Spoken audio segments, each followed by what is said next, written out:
Baptisan Yesus dan pendamaian dosa-dosa. Matius 3 ayat 13 sampai 17. Maka datanglah Yesus dari Galilea ke Sungai Yordan kepada Yohanes untuk dibaptis olehnya. Tetapi Yohanes mencegah dia, katanya, "Akulah yang perlu dibaptis olehmu, dan engkau yang datang kepadaku?" Lalu Yesus menjawab, katanya kepadanya, "Biarlah hal itu terjadi, karena demikianlah sepatutnya kita menggenapkan seluruh kehendak Allah." Dan Yohanes pun menurutinya. Sesudah dibaptis, Yesus segera keluar dari air, dan pada waktu itu juga langit terbuka, dan ia melihat Roh Allah seperti burung merpati turun ke atasnya. Lalu terdengarlah suara dari sorga yang mengatakan, "Inilah anak yang kukasihi, kepadanya lah aku berkenan." Apakah ada orang yang masih menderita karena dosa? Apakah ikatan dosa kita sudah diselesaikan? Ya. Tuhan Allah kita sudah memutuskan belenggu dosa bagi semua orang. Semua orang yang bekerja di bawah dosa adalah budak. Dengan penyelamatannya, Tuhan kita memutuskan semua ikatan itu.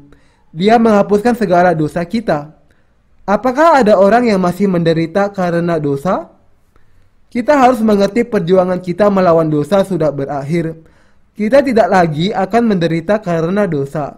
Ikatan kita terhadap dosa berakhir ketika Yesus menebus kita. Semua dosa diselesaikan saat itu dan di tempat itu juga. Segala dosa kita dihilangkan oleh anaknya. Allah membayar segala dosa kita melalui Yesus yang membebaskan kita untuk selama-lamanya. Tahukah Anda berapa banyak orang menderita karena dosa-dosanya? Hal itu dimulai sejak zaman Adam dan Hawa. Manusia menderita karena dosa-dosanya yang diwariskan dari Adam. Tetapi Tuhan kita membuat suatu perjanjian yang ditulis di dalam Kejadian 3 ayat 15. Dan perjanjian itu adalah bahwa Dia akan membebaskan semua orang berdosa. Dia berkata bahwa manusia akan diselamatkan dari dosanya melalui pengorbanan Yesus Kristus dengan air dan roh. Dan ketika saatnya tiba, Dia mengutus juru selamat kita, Yesus, untuk hidup di antara kita. Dia juga berjanji untuk mengutus Yohanes Pembaptis sebelum kedatangan Yesus, dan Dia menepati janjinya. Dalam Markus 1 ayat 1-8, inilah permulaan Injil tentang Yesus Kristus, Anak Allah. Seperti ada tertulis di dalam Alkitab Nabi Yesaya, "Lihatlah, aku menyuruh utusanku mendahului engkau, ia akan mempersiapkan jalan bagimu." Ada suara orang yang berseru-seru di padang gurun, "Persiapkanlah jalan untuk Tuhan, luruskanlah jalan baginya."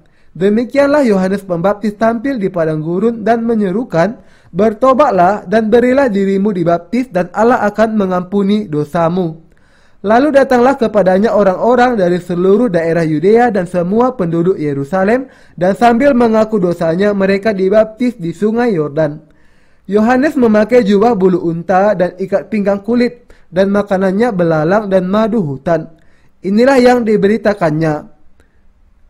Sesudah aku akan datang Ia yang lebih berkuasa daripadaku, membungkuk dan membuka tali kasutnya pun aku tidak layak.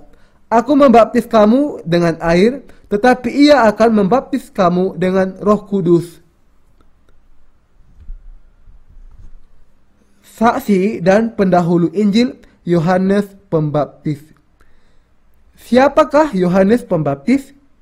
Imam besar dan wakil manusia. Orang yang percaya kepada Yesus dibaptiskan.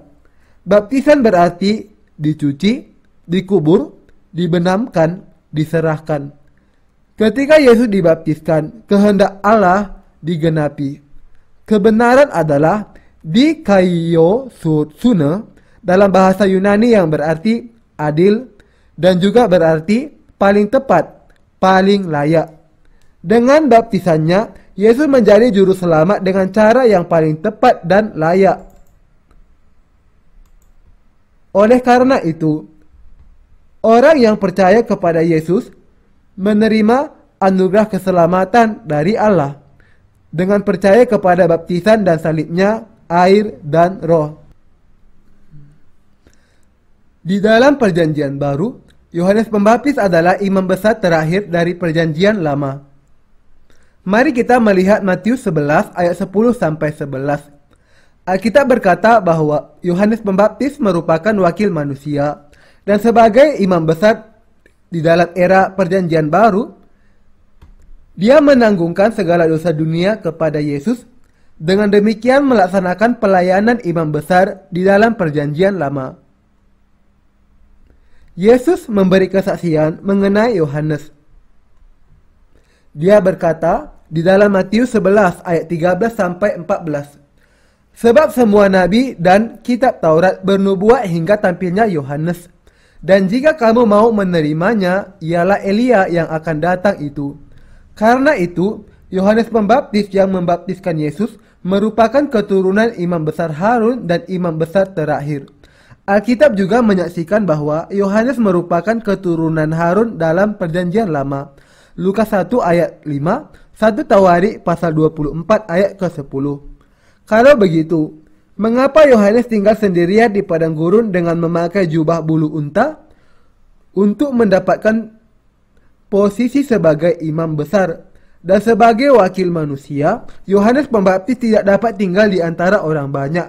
Maka dia menyerukan kepada orang banyak, "Bertobatlah hai kamu sekalian keturunan ular beludak," dan membaptiskan mereka sebagai hasil pertobatan mereka dan mengembalikan orang-orang kepada Yesus yang menghapuskan segala dosa mereka.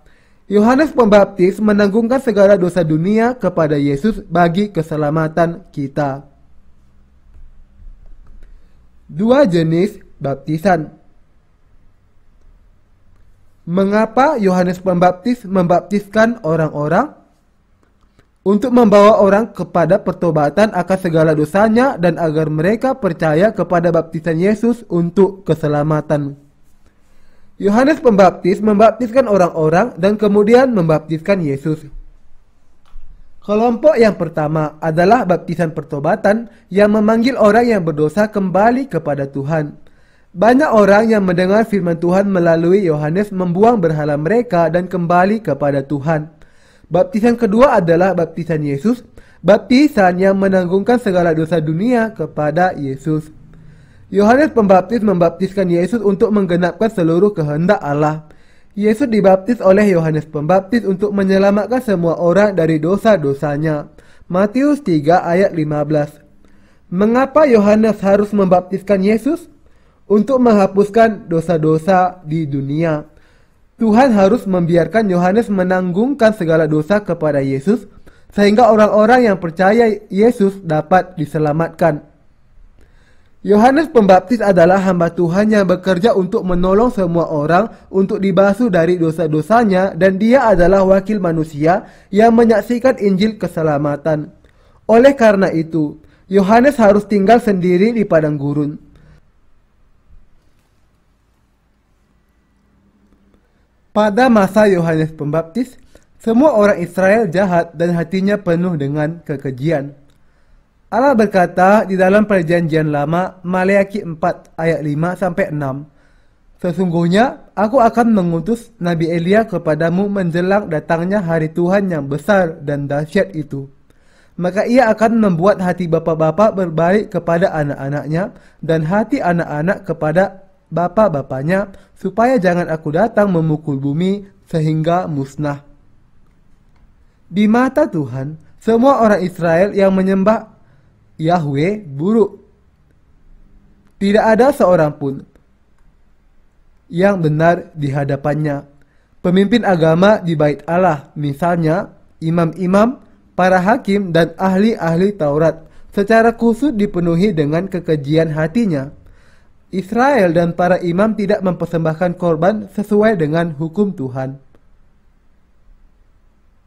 Para imam tidak meletakkan tangannya dan tidak melakukan upacara agama persembahan, darah yang Tuhan ajarkan bagi pendamaian dosa-dosa mereka.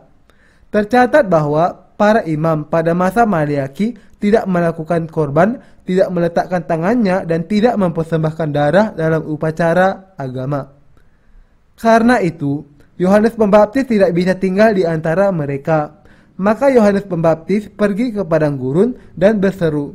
Apa yang diserukannya? Hal itu tercatat di dalam Markus 1 ayat 2-3 yang mengutip perkataan Nabi Yesaya. "Lihatlah, aku mengutus utusanku mendahului engkau. Ia akan mempersiapkan jalan bagimu." Ada suara orang yang berseru-seru di padang gurun. "Persiapkanlah jalan untuk Tuhan, luruskanlah jalan baginya." Suara di padang gurun itu berseru kepada orang-orang untuk menerima baptisan pertobatan. Apakah yang dimaksudkan Alkitab dengan baptisan pertobatan? Yang dimaksudkan adalah baptisan yang diserukan oleh Yohanes Pembaptis, baptisan yang memanggil orang kembali kepada Yesus agar mereka percaya kepada Yesus yang menghapuskan dosa-dosanya dan diselamatkan. Baptisan pertobatan adalah untuk membawa mereka kepada keselamatan.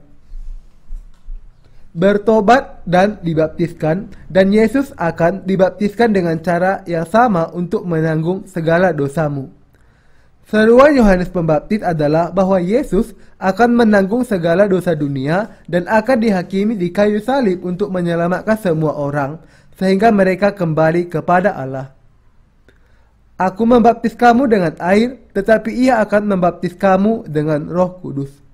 Baptisan dengan Roh Kudus berarti menghapus dosa Anda. Baptis berarti membasuh.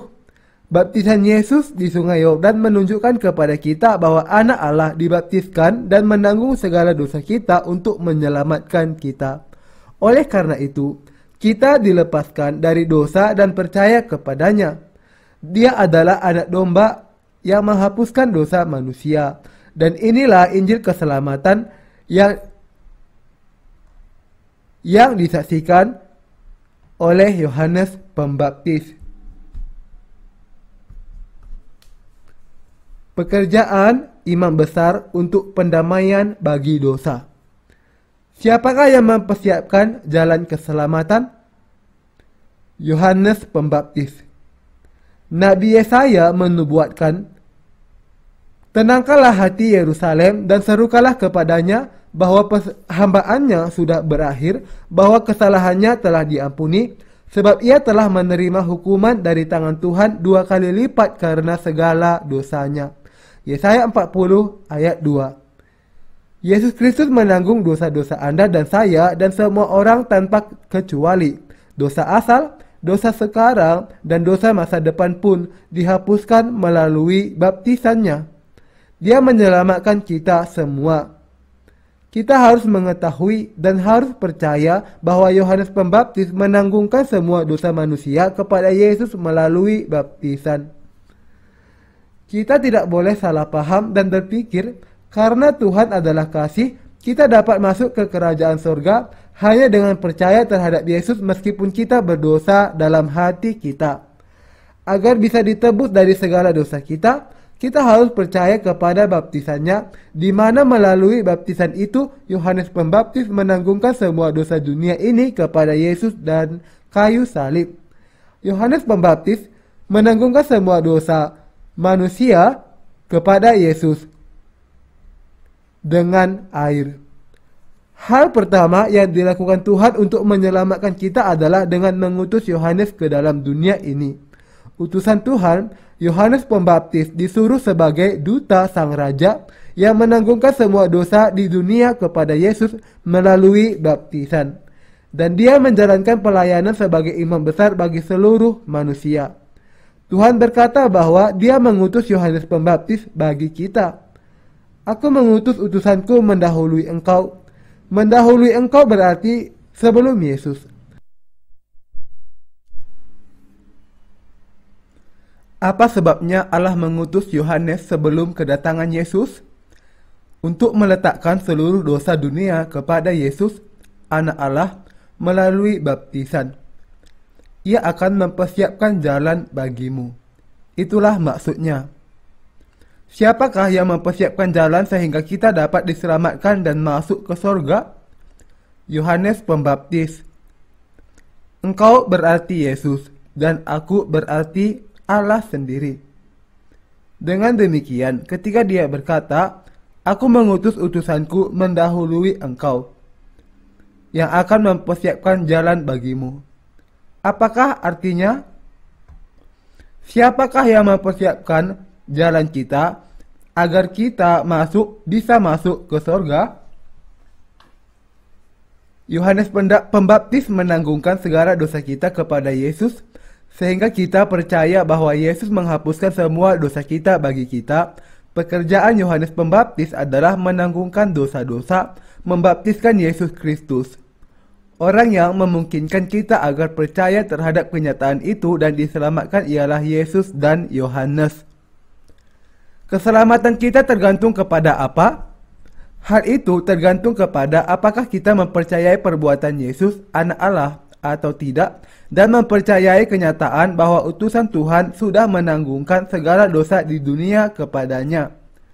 Kita semua harus memahami Injil pengampunan dosa. Allah Bapa mengutus utusannya, orang yang membaptiskan anaknya, dan menjadikan dia sebagai wakil manusia.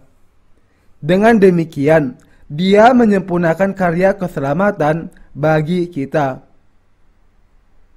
Allah mengutus hambanya, Yohanes Pembaptis, untuk membaptiskan anaknya, sehingga Yohanes Pembaptis bisa mempersiapkan jalan keselamatan bagi orang yang percaya anaknya. Itulah alasan pembaptisan Yesus. Pembaptisan Yesus oleh Yohanes Pembaptis adalah penebusan di mana segala dosa ditanggungkan kepada Yesus supaya setiap orang bisa percaya kepada Yesus dan masuk ke sorga. Bahkan dosa-dosa masa depan manusia pun ditanggungkan kepada Yesus melalui baptisannya. Yesus dan Yohanes Pembaptis mempersiapkan jalan ke sorga bagi kita. Dengan jalan ini, Allah menyatakan rahasia keselamatan melalui Yohanes Pembaptis. Sebagai wakil kita semua, Yohanes Pembaptis membaptiskan Yesus agar kita bisa percaya kepada keselamatan kita dan masuk ke sorga. Dia menanggungkan segala dosa kepada Yesus melalui baptisan. Itulah kabar keselamatan yang penuh sukacita atau Injil. Mengapa Yohanes Pembaptis dilahirkan? Melalui siapa kita percaya terhadap Yesus? Yohanes Pembaptis. Di dalam Maleakhi 3 ayat 1 tertulis, lihatlah, aku mengutus utusanku mendahului engkau. Ia akan mempersiapkan jalan bagimu. Anda harus membaca Alkitab dengan teliti. Mengapa Tuhan mengutus utusannya? Mengapa Yohanes Pembaptis dilahirkan 6 bulan lebih dahulu daripada Yesus? Kita harus mengerti apa sebenarnya isi Alkitab. Ada bagian di dalam Perjanjian Lama yang menulis mengenai pelayanan imam besar Harun. Harun adalah kakak Musa. Dia dan anak-anaknya diurapi sebagai imam oleh Tuhan. Kaum Lewi yang lain bekerja di bawah pengawasan mereka, mempersiapkan alat-alat yang diperlukan, mencampur adonan untuk roti dan sejenisnya, sementara anak-anak Harun mempersembahkan korban di kemah suci. Anak-anak Harun diurapi untuk membagi pekerjaan mereka masing-masing. Namun pada hari raya pendamaian, hari ke-10 bulan ke-7,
Holy Spirit, follow me now. I need your anointing, come with your power.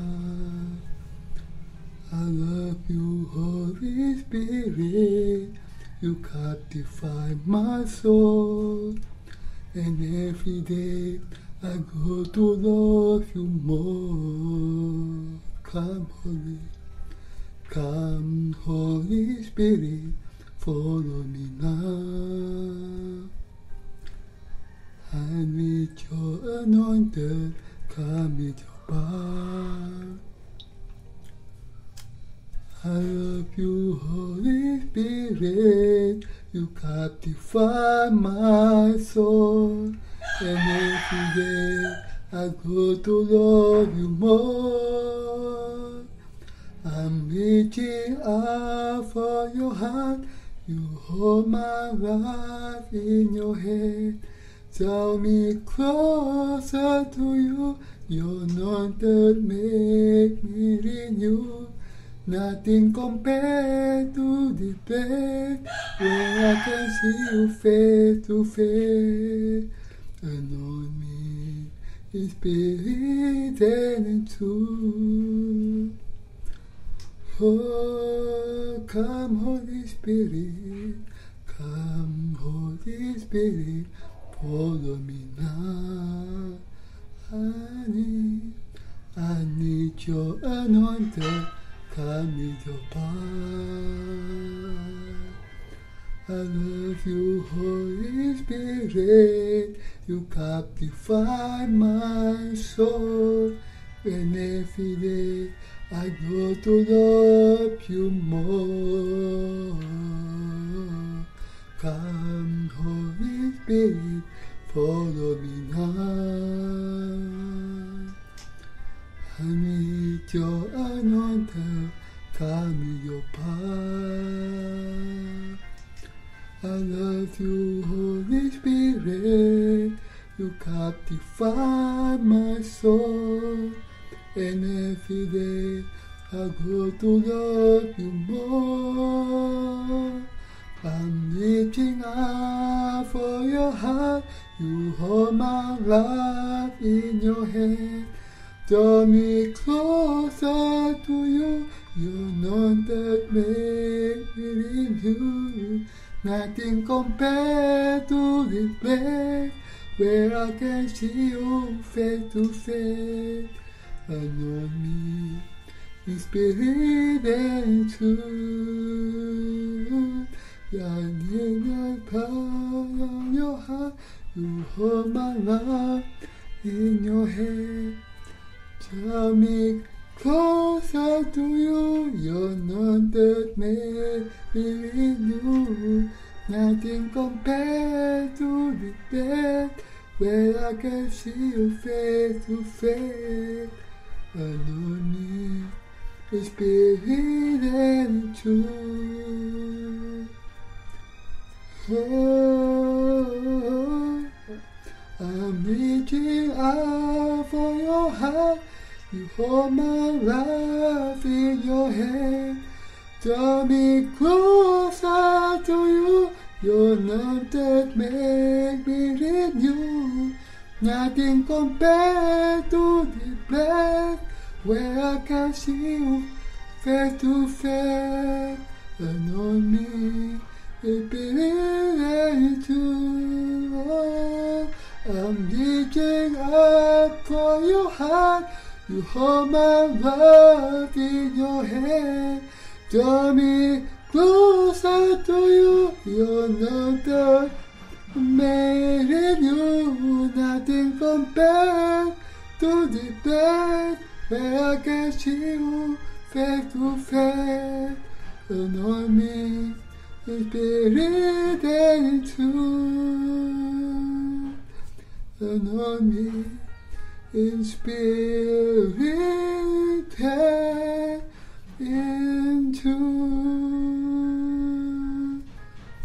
Oh,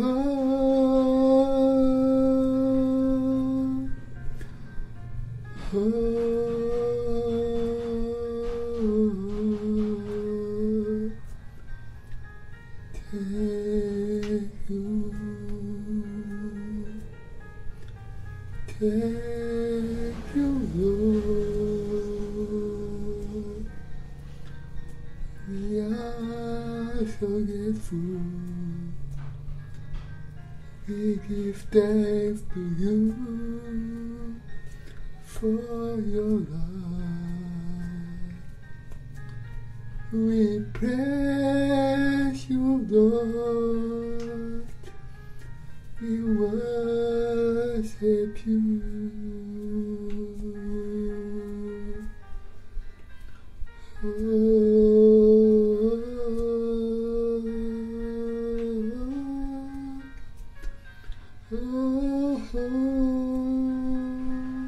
I'm reaching out for your heart. You hold my life in your hand. Draw me closer to you. You're not that man in you. Nothing compared to the place where I can see you face to face. Anoint me in spirit and in truth. I'm reaching out for your heart. You hold my life in your hand. Draw me closer to you. You're not that baby in you. Nothing compared to the place where I can see you face to face.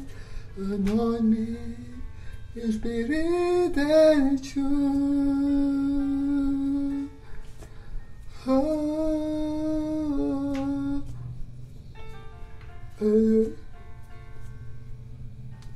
I'm reaching up for your heart. You hold my life in your hand. Draw me closer to you. You're not that man in you.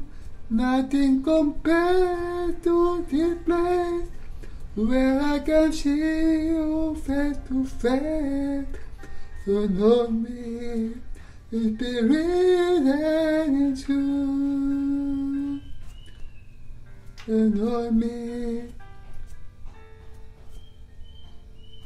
Nothing compared to this place where I can see you face to face. You know me, in spirit and in truth. Oh, nothing compared to the place where I can see you face to face. You know me in spirit. Hey.